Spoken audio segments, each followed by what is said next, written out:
నమస్కారం. ధర్మ సందేహాలు కార్యక్రమానికి స్వాగతం. నమస్కారం గురు. జై శ్రీరామమ్మ.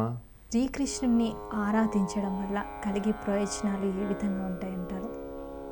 శ్రీకృష్ణుని ఆరాధించడం ద్వారా మనం జీవితానికి ఒక ఇన్సూరెన్స్ చేసుకుంటుంటాం భవిష్యత్తు కని.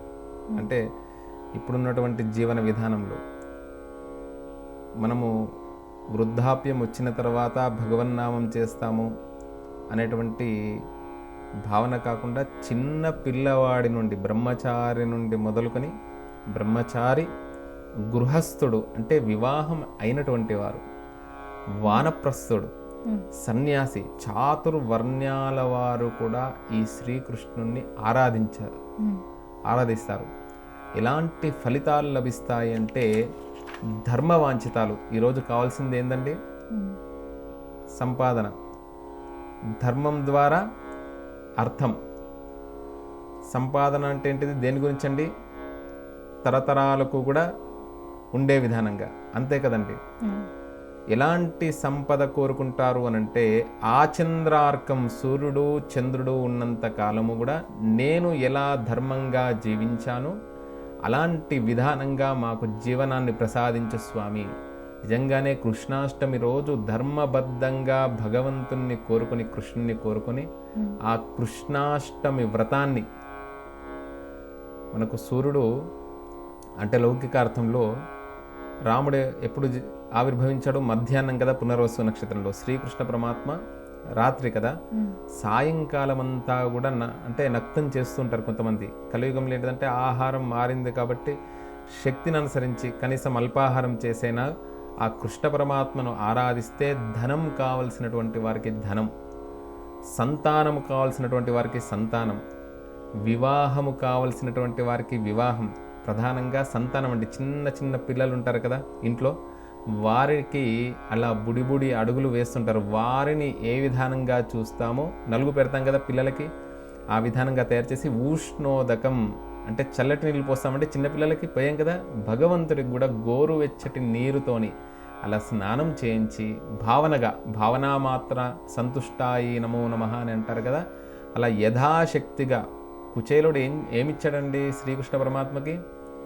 కోట్లాది ధనం ఇవ్వలేదు కదా, రాజోపచార పూజ చేయలేదు కదా, 64 రకాల నివేదన చేయలేదు కదా, 108 రకాల నివేదన చేయలేదు కదా. భక్తితోని ఆ అటుకుల్ని తీసుకుని వెళ్ళి ఇచ్చాడండి. కృష్ణ పరమాత్మ ఎలా అనుగ్రహించాడు? కుబేరుని చేశాడా లేదా?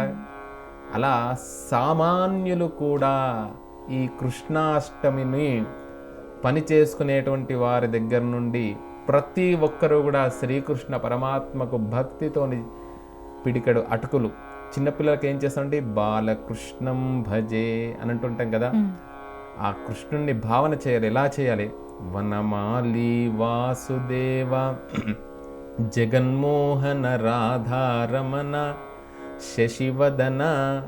నవ్వుతున్నటువంటి వారిని చూస్తే ఏమనిపిస్తుంది అంటే మనకు ఆనందం అనిపిస్తుంది. ఎప్పుడు కూడా అలా సీరియస్గా ఉంటే మనకు కూడా వర్తన ఎందుకు మాట్లాడడం అనుకుంటాం కదా. అలా ఎప్పుడు కూడా జగన్మోహనకారుడు స్వామివారు. వనమాలి అంటే కింది దాకా మాల వేసుకున్నటువంటి స్వామి.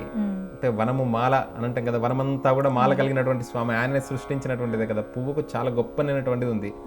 ఏ విధానంగా ఆరాధించాలంటే పత్రం, పుష్పం, ఫలం, తోయం, ఈ 4 ఏది సమర్పించినా సరే, పత్రాన్ని కానీ పుష్పాన్ని కానీ, పుష్పానికి ఏంటిదంటే రూప, స్పర్శ, వాసన కూడా ఉంటుంది కదా, ఇవన్నీ కూడా దానికి ఉంటుంది. ఒక పుష్పాన్ని సమర్పించినా సరే గొప్పనైనటువంటి మంత్రం ఉందండి. అందరూ అనొచ్చేటువంటి మంత్రం కృష్ణాయ నమః. మాకు ఇది కష్టం అవుతుంది, ఓం నమో భగవతే వాసుదేవాయ అన్నా సరే, లేకపోతే వనమాలి వాసుదేవ జగన్మోహన రాధారమణ శశివదన సరసి జనయన జగన్మోహన రాధారమణ అంటూ నామాన్ని భజన చేసినా సరే, పూజ చేసినా సరే, కేవలం దీపారాధన చేసి ధ్యానం చేసినా సరే, ఏ విధమైనటువంటి భక్తినైనా కూడా ఆ కృష్ణ పరమాత్మ తీసుకుంటాడు. వారి యొక్క ప్రశాంతత ముందుగా ఆ కృష్ణుని ఆరాధిస్తే ఏమవుతుందండి? శాంతం అనేటువంటిది వస్తుంది. మనం కోట్లు సంపాదిస్తామండి, అవి తింటామా అండి? తినాలి. అంతేకదండి, అందరికి కావాల్సినటువంటిది అంతకంటే ఎక్కువ తినలేరు కదా.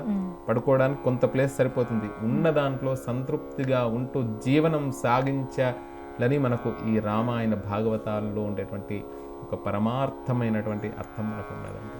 ఇది ఇవాల్టి ధర్మ సందేహం కార్యక్రమం. మరో కార్యక్రమంలో మళ్ళీ కలుసుకుందాం. అప్పటి వరకు చూస్తూనే ఉండండి స్వతంత్ర. నమస్తే.